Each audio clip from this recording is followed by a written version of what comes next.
Hi, my name is Addison Smith. I am in the public speaking class at UNG Cumming, and today I will be talking about the Laramie Project. The Laramie Project, in my opinion, is probably one of the best plays that has been put on production and is shown throughout high schools and colleges to this day. It has over 900 reproductions of it, and it was made about 20 years ago by Tectonic Productions. And Tectonic Productions originally was just going to do a 10-minute play of it, but then it turned into following up the people on this incident, and it turned into over about a 2-hour play.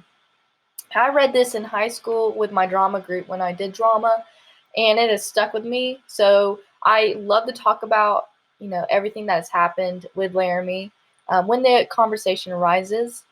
And if you don't know what Laramie is, it's probably one of the biggest and most controversial hate crimes that has ever happened in the US within like the past 50 years. So the background on this is Matthew Shepard. It follows him and his story and a little bit after as well. Matthew Shepard was about 97 pounds. He was a little guy and he was blunt, gay, straightforward. He liked to drink Heineken and nothing else. Now, saying that, you don't really think he's a college student, but he was very, very smart. He had a minor in languages like German and Italian. He was a political science major, and he also enjoyed theater. But what was tough for him was like making friends because he had transferred into the University of Wyoming in Laramie that year. So being, gay in a small town and being shy kind of really was against him. And so, he would often visit a place called the Fireside Bar. The Fireside Bar was a local hub, and a lot of students and like people like around their ages went.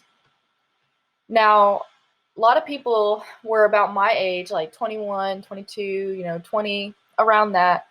And so the people who went there often drank and, wanted to meet people as you do in bars. And some of the people who were there was Aaron McKinney and Russell Henderson. Now, Aaron McKinney and Russell Henderson were roofers that were 21 years old at the time, and they were there to meet girls and stuff. They drove Matthew home supposedly, but this is where the story gets interesting, and this is where it often gets very crude, and a lot of people don't cover this or want to bring it up, even though it's a part of history. They drove him home, but instead of driving him home, that was their background. They drove him to a field and they tortured him and they pistol whipped him and they tied him to a wire fence to die. Actually, it was a big wooden fence, kind of like what you see in the South, but in Wyoming, it's these huge logs. And so that became a huge symbol after it because it became such an uproar. So they left him there to die. That was their wish, but their wish was granted, but later. He survived a week. And the people who found him, there's a guy on a mountain bike who was going past and he thought he was a scarecrow. But in reality, it wasn't a scarecrow, it was Matthew Shepard bleeding out. The EMT who went there, the first responder, went there and did not have the right protective gear on. And back then, there wasn't as many rules, in the medical field. It was still evolving. Even though it wasn't that long ago, a lot of things have changed. And this is one of the things that changed it was they didn't know that he was HIV positive. So this whole case and Matthew Shepard changed a lot of things, which I had mentioned earlier with healthcare, was that these people didn't have the protective gear, or if they did, they didn't really put as much effort. But since that EMT was exposed to HIV, it was used against Matthew Shepard, Matthew Shepard's family in court. So there was a lot of laws passed because of that. So when first responders get to a scene, they immediately have to put on the protective gear, of course. And so in court as well, being changed, they were caught not long after that, and they tried to come up with an excuse, and so they came up with this conclusion of gay panic. I don't know, not a lot of people know what gay panic is, but it's when like somebody straight is being hit on by somebody gay or bisexual, and they panic and they do something harmful to them because they don't know how to react to the situation.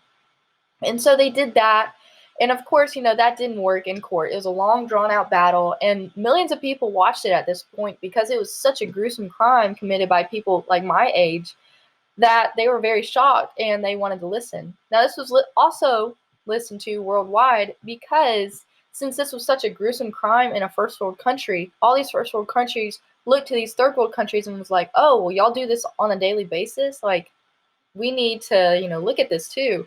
So a lot of countries were looking at this and they wanted to see how the U.S. would handle this. And of course, the U.S. handled this, I think, in the best way possible.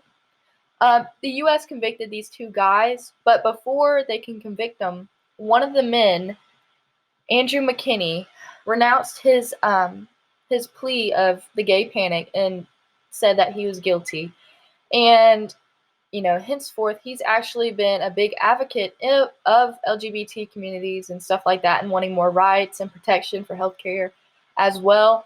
So he's completely done a 180, but the damage was already done. He's got a life sentence in jail. They're trying to get him out, but I don't think the court system will allow that.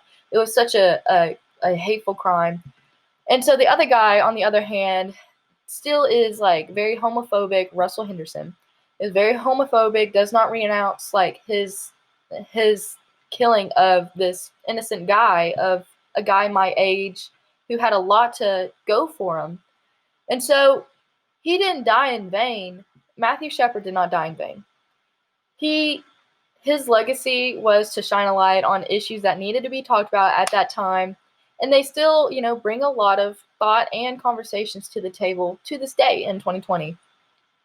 So now we've learned more in healthcare to be more HIV positive and be careful of the blood and body fluids because of Matthew Shepard and all of that. Of course, he didn't expect to do that and he didn't intend harm, but it still brought a lot of light to it. And as far as court, straight and gay people, they have their headbutts. Of course, all the people were starting to want more rights. All the LGBT started to want to have more rights, so they would start to go to court for these things, and it started to have more laws passed for these people.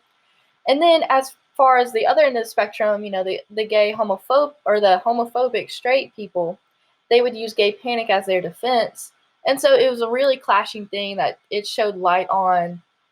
And then as far as everyday life, it showed that like normal people my age could cause so much harm to innocent people. Matthew Shepard currently is buried over in Colorado, where his family is from. Every year they do a ceremony for him, so it's a big deal. Now, it shows a light on a lot of the state's laws too, because Wyoming still doesn't think it was because of the gay thing. It was because of a just a normal like murder crime, when it was proven it wasn't. It was a hate crime through and through. So it shows a lot on state laws and why they need to be changed, even in 2020.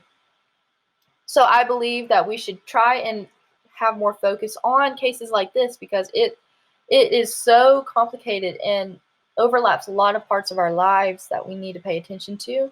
And we also need to pay attention to the LGBT community. Even if you don't agree with them, I think excluding them and like being so rude and hateful towards them is not the right thing to do. I think that we can learn a lot from Laramie, and we still do learn a lot from Laramie. So Matthew Shepard has taught us a lot, even in death. He is probably one of the most influential people of the 90s. Thank you. My name is Addison Smith, and thank you for listening.